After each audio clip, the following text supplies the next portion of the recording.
기독교인이 아니라 할지라도 사마리아 사람의 이야기는 모두가 잘 알고 있을 정도로 유명한 이야기이고 또 감동을 주는 이야기입니다. 그래서 우리가 사마리아인이라는 말을 했을 때 우리는 그 말을 선하다는 뜻으로 이해하고 받아들입니다. 그러나 2000년 전 성경 속 시대는 정반대였습니다. 그들은 결코 선하지도 않았고 상종하기도 싫은 사람들이었습니다.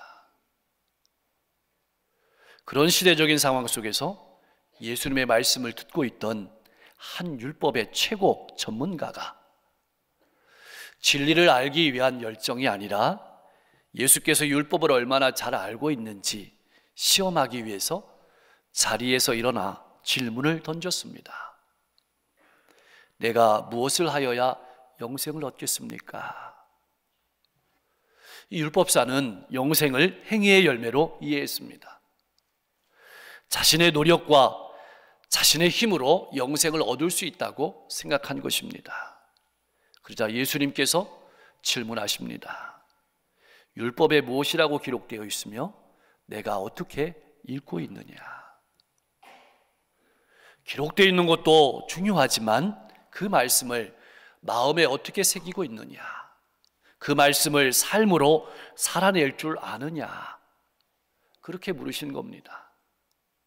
하나님의 말씀은 자랑의 도구도 아니고 하나님의 말씀은 다른 사람을 공격할 도구가 아니라는 말씀입니다. 하나님의 말씀은 반드시 살아내야 될 말씀이다, 그렇게 말하고 있는 겁니다. 교역자들과 교사들 그리고 교회의 지도자들이 늘 마음에 새겨야 될 말씀입니다. 그때 율법사가 한 대답이 27절의 말씀입니다. 내 마음을 다하며 목숨을 다하며 힘을 다하며 뜻을 다하여 주 너의 하나님을 사랑하고 또한 내 이웃을 내 자신같이 사랑하라 하였나이다. 그래서 예수님께서 이렇게 말씀하십니다. 내 대답이 옳도다. 이를 행하라. 그리하면 살리라. 사실 이 말씀은 25절 말씀, 무엇을 하여야 영생을 얻을 수 있겠습니까? 그 질문에 대한 대답이었습니다. 하나님과 이웃을 내 자신같이 사랑하면 영생을 얻을 수 있다는 말씀입니다. 그렇지만 우리는 알고 있습니다. 인간의 힘만으로 도저히 이 명령을 지키는 것은 불가능한 것임을 우리는 이미 알고 있습니다. 그러므로 예수님의 이 말씀은 율법사의 위선적인 모습을 나타내는 말씀입니다. 반드시 하나님의 은혜와 사랑을 힘입어서 이웃을 사랑하는 것이 곧 하나님을 사랑하는 길이고 영생의 길임을 깨달으라고 말씀하는 것입니다. 예수님께로부터 긍정적인 대답을 들어서일까요? 율법사가 이번에는 자기를 옳게 보이기 위해서 질문을 던집니다. 옳게 보이려 한다는 말은 지금까지 살아온 자신의 인생을 정당화시킨다는 말입니다. 자신의 인생을 자랑하기 위해서 물었다는 말입니다. 이렇게 물었습니다. 그러면 내 이웃이 누구입니까? 여기서 율법사가 쓴 이웃이란 말은 내가 사랑하지 않으면 안 되는 사람, 그것을 뜻하는 말이었습니다. 다시 말하면 율법사는 자기가 생각하는 이웃인 유대인은 자기가 사랑하며 살아왔다고 자부하는 것입니다. 그 사실을 드러내기 위해서 질문했던 것입니다. 그리고 내 이웃은 다름 아닌 너의 가족과 친척과 친구들이다, 이런 말을 예수님께 듣고 싶었던 겁니다. 그리고 이러한 대화를 듣고 있는 주위 사람들이 이 사람을 바라보고 칭찬해 주기를 기대하며 질문했던 겁니다. 그런 질문에 대해서 이런 편협한 이웃의 개념을 바꾸시기 위해서 예수님께서 하신 대답이 바로 이 선한 사마리아 사람의 이야기입니다. 이 이야기는 율법사만 아니라 예수님의 말씀을 듣고 있던 제자들과 오늘 우리를 향한 말씀이기도 합니다. 우리에게 진정한 이웃이 누구인지를 가르쳐 주시고자 하는 말씀입니다. 자, 어떤 사람이 예루살렘에서 여리고로 내려가다가 강도를 만났습니다. 예루살렘은 해발 760m 정도 되는 고지입니다. 그리고 여리고는 해수면보다 낮은 250m 정도 낮은 곳에 위치해 있습니다.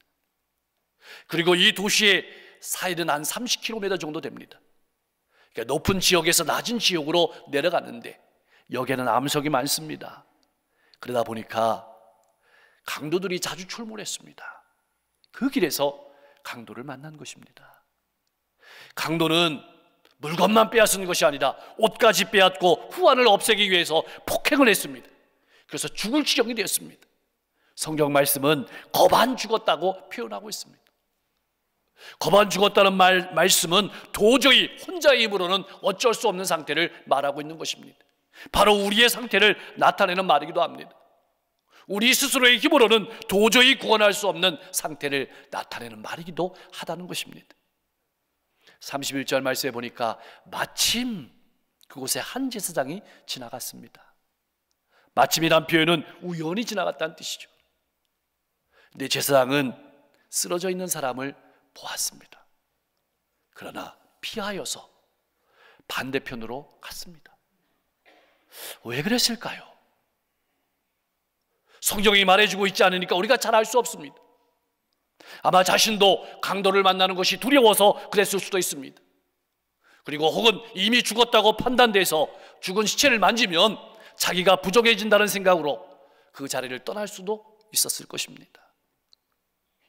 또 그곳을 지나가는 사람이 있었는데 역시 종교인인 레위인이었습니다.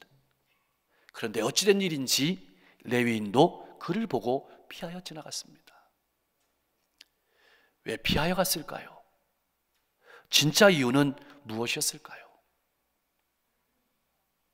분명한 것은 예수님께서 말씀하시는 곳으로 보아서 강도를 만난 사람이나 강도들이나 모두 유대인이었을 것입니다.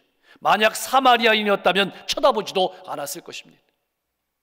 그렇다면 사랑을 받아야 할, 사랑을 주어야 될 유대인이 유대인에게 버려진 것입니다. 지금까지 내가 이웃이라고 생각하며 살아온 가족과 이웃들에게 당한 것입니다. 아마도 강도 만난 사람은 이웃이라고 생각하는 제사장과 레위인이 지나갈 때 자신을 도와줄 것으로 기대했을 것입니다. 그런데 이웃이 그냥 지나가는 것입니다. 제사장과 레위인은 하나님의 말씀을 선포하고 가르쳤지만 하나님의 말씀을 지키고 하나님의 말씀을 살아내는 일에는 관심이 없었습니다. 나는 어떻습니까? 하나님의 말씀을 삶으로 살아내고 있습니까? 혹은 주일날 하나님의 말씀을 듣는 것으로만 만족하고 끝나는 신앙은 아닙니까? 피하여 지나가지는 않았습니까? 그리고 때마침 그가 누워있는 그곳에 한 사마리아인이 지나가고 있었습니다. 강도 만난 사람은 기대하지 않았을 것입니다. 그러나 그는 그곳에 이르러 그를 보았습니다. 그리고 그를 보자마자 불쌍히 여기는 마음을 가졌습니다. 여기서 불쌍히 여긴다는 말은 내 창자가 내 속에 끓는 듯한 아픔을 느꼈다는 뜻입니다. 다시 말하면 상대방의 고통을 내 고통처럼 내가 당하는 것처럼 고스란히 느꼈다는 것입니다. 하나님 아버지께서 우리를 바라보시는 마음이 바로 이 마음입니다. 예수님께서 사역하실 때 가지셨던 마음이 바로 이 마음입니다. 영혼을 불쌍히 여기는 마음, 그 고통을 내 고통으로 똑같이 여기는 마음, 집 나간 탕자가 돌아왔을 때 그 탕자를 맞이하는 아버지의 마음이 바로 이 마음입니다. 불쌍히 여긴다는 말의 깊은 의미는 하나님께서 우리를 불쌍히 여기지 아니하시면 우리는 살 수 없는 존재라는 의미입니다. 또 다른 의미는 그리스도인은, 기독교인은 긍휼의 마음을 가지고 살아가는 사람이란 뜻입니다. 내가 가진 마음은 어떤 마음입니까? 나는 상대방의 아픔을 내 아픔처럼 느끼며 다가가고 있습니까? 아내의 아픔을, 남편의 아픔을, 자녀의 아픔을, 부모의 아픔을, 내 이웃의 아픔을 내 아픔처럼 느끼면서 다가가고 있습니까? 아니면 내게 피해가 올까봐, 손해받을까봐 멀리 돌아서 피하여 지나가고 있지는 않습니까? 뿐만 아니었습니다. 이 사마리아인은 위험을 무릅쓰고 가까이 갔습니다. 기름과 포도주를 그 상처에 붓고 싸맸습니다. 응급처치를 한 것입니다. 자신이 필요할 때, 자신이 위험할 때 써야 될 것을 아낌없이 내어준 것입니다.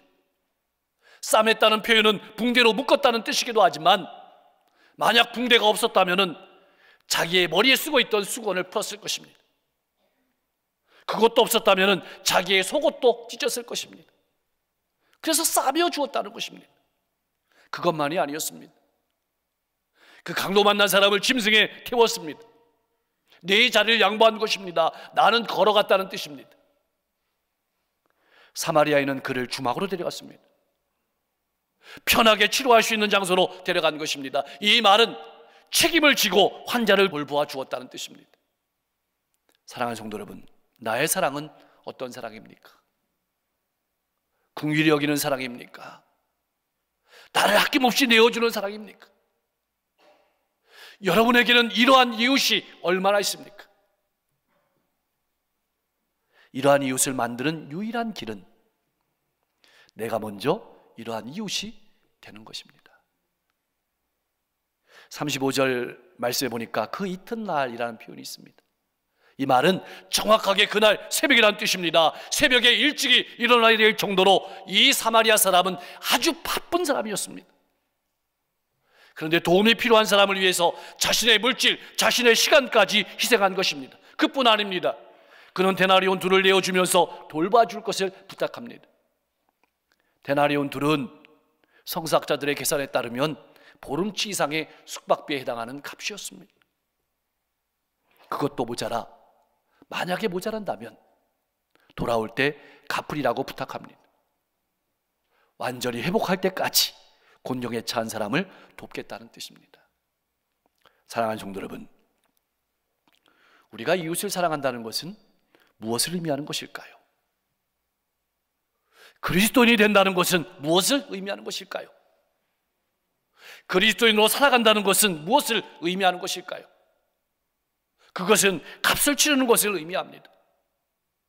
내가 아끼는, 나를 위해 남겨두었던 포도주와 기름을 아낌없이 부어야 하고, 자신의 겉옷자락도, 아니 속옷까지도 찢어야 합니다. 짐승에 태우는 수고도 감당해야 되고, 지갑에서 지출도 감당해야 합니다. 그것만이 아닙니다. 나의 시간도 드려야 하고 내 바쁜 일정도 변경해야 된다는 것을 의미합니다. 예수님이 우리를 위해서 그렇게 자신을 내어주셨습니다. 이 사마리아는 기꺼이 유대인의 이웃이 되어 주었던 것입니다. 자, 주님께서는 이 모든 비유를 마치시고 율법사에게, 그리고 제자들과 우리들에게 물으시는 것입니다. 내 생각에는 이 세 사람 중에 누가 강도 만난 자의 이웃이 되어 주었느냐? 이 말씀은 당시 청중들의 입장에서 보면 엄청난 역전이고 속이 뒤집어지는 이야기입니다. 우선 이 사마리아 사람이 선한 일을 했다는 것이 충격적입니다. 율법사는 자신이 그토록 무시하고 경멸하는 사마리아인이라는 말을 입에 올리지 않기 위해서 사마리아인입니다 이렇게 표현하지 않고 자비를 베푼 자입니다, 그렇게 대답한 것입니다. 강도 만난 사람은 율법적인 의미에서는 제사장과 레위인의 이웃이었지만 사마리아인에게는 아니었습니다. 그러나 이웃도 아닌 사마리아인이 강로 만난 자에게 기꺼이 이웃이 되어 주었습니다. 그러므로 핵심은 누가 내 이웃이냐가 중요한 것이 아니라 누가 이웃이 되어주느냐가 중요한 것입니다. 나는 어떻습니까? 종교, 피부, 성별, 성, 이것을 넘어서서 이웃이 되어주고 있습니까? 아니면 누가 나와 가까운지 따지고 있습니까? 예수님은 율법사의 질문을, 그리고 오늘 우리들의 질문을 바꾸어 주십니다. 이것이 중요합니다. 누가 내 이웃이냐 해서 누가 강도 만난 자의 이웃이 되어주겠느냐, 이렇게 바꾸시는 겁니다. 지금까지 율법사는 자기를 중심으로 이웃을 규정하며 살아왔습니다. 어쩌면 율법사는 앞으로도 내가 사랑하고 싶은 사람만, 내가 교제하고 싶은 사람만 사랑하며 살아가겠습니다, 이 말이 자비를 베푼 자입니다 라는 말은 아닐까 생각됩니다. 사랑하는 성도 여러분, 나는 지금까지 어떤 삶을 살아왔습니까? 내가 사랑하고 내가 좋아하는 사람만 사랑하는 삶을 살아오지 않았습니까? 말씀을 깨닫게 하실 때 나를 수정하십시오. 그렇지 않으면 내 신앙은 더욱더 딱딱해질 것입니다. 자, 그렇다면 우리는 이제부터 어떤 삶을 살아야 할까요? 누가 내 이웃인지에 대한 관심은 내려놓고 나는 누구의 이웃이 되어야 하는가로 관심을 옮겨가라고 예수님께서는 분명하게 말씀하시는 겁니다. 기억하십시오. 이웃이 사랑을 만드는 것이 아닙니다. 사랑이 이웃을 만드는 겁니다. 나의 사랑은 이웃을 만들어내는 사랑입니까? 아니면 살면 살수록 사람이 줄어드는 그런 황량한 삶은 아닙니까? 우리의 이웃은 나에게 잘해주는 사람이 아니라 나의 사랑을 필요로 하는 사람임을 기억해야 합니다. 우리가 믿는 하나님께서는 사랑을 만들어내는 이웃이 되어주는 신앙인을 찾고 계십니다. 이웃을 만들어내는 사랑을 하십시오. 사랑하는 성도 여러분, 로마서 13장 8절 말씀은 이렇게 증언하고 있습니다. 우리 같이 한번 고백하겠습니다.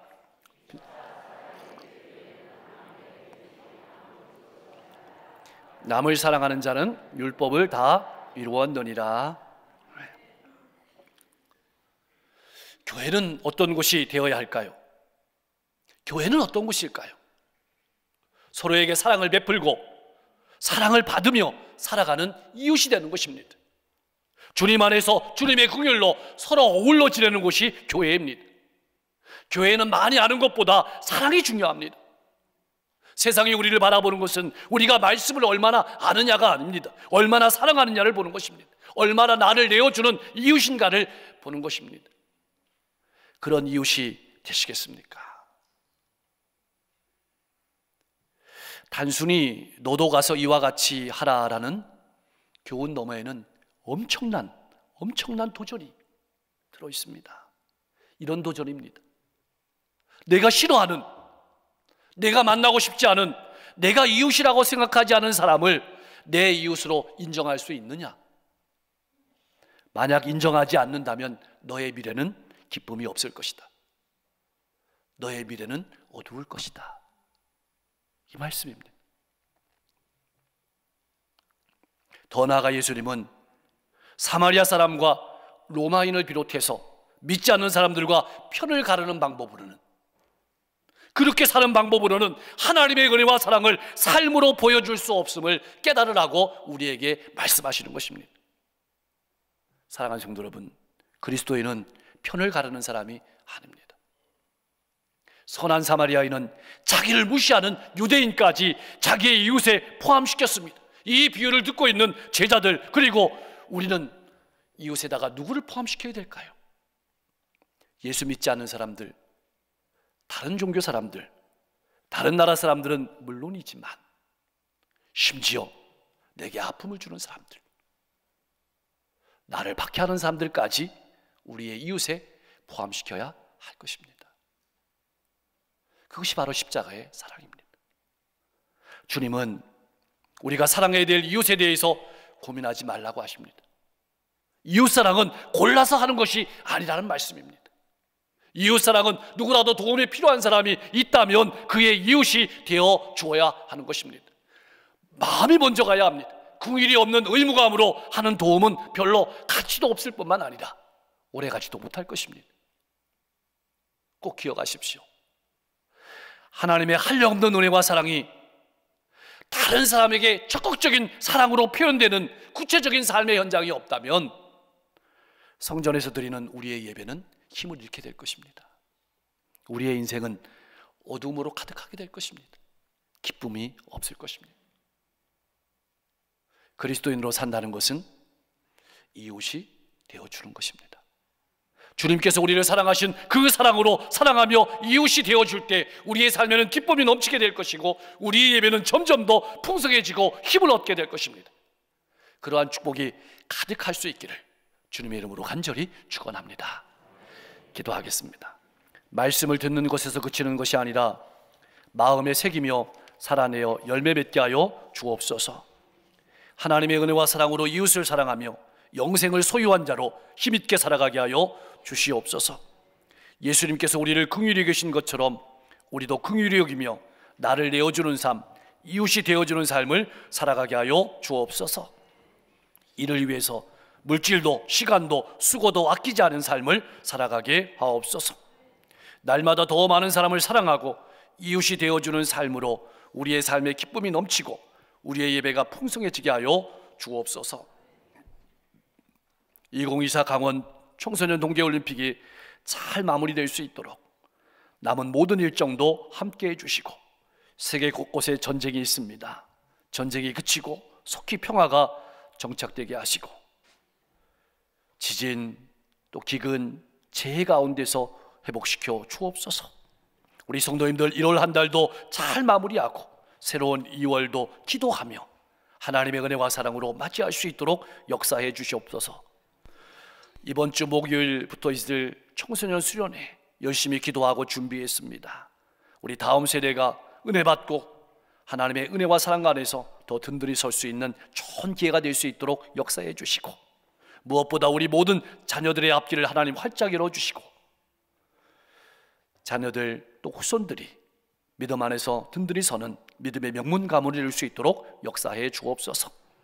우리 성도들이 이 어려운 시대를 힘있게 살아갈 수 있는 지혜와 명철을 허락하여 주시기를 소망하고, 이 지역과 민족과 세계 열방을 이끌어가는 위정자들이 하나님을 두려워하고 국민들을 사랑하는 정치를 할 수 있도록 역사해 주옵소서. 추위 속에 어려운 이들이 힘들게 살아갑니다. 이웃들을 바라볼 때 눈으로만 바라보는 것이 아니라 우리의 몸과 마음과 물질과 시간과 정성이 갈 수 있도록 역사해 주옵소서. 주님 앞에 성도들이 나올 때 육신의 질병을 가지고 나온 성도 있습니다. 우울한 마음을 가지고 나온 성도 있습니다. 염려와 근심을 가지고 나온 성도 있습니다. 하나님, 그 인생을 그 머리에 하나님 손을 얹어주시고 만져주셔서 질병을 깨끗하게 치유하여 주시고 근심 염려가 떠나가고 기쁨과 즐거움이 충만하게 하여 주옵소서. 이한나 선교사님, 이제 안식년을 맞아서 귀국하셨는데 영과 육이 더욱더 강건케 하시고 또 힘있게 미래를 향해서 나아갈 수 있도록 축복해 주시고, 선교사님들의 모든 복음의 발걸음을 통해서 수많은 종족들이 주님께 돌아오게 하여 주시옵소서. 예수님의 이름으로 간절히 기도하옵나이다. 아멘.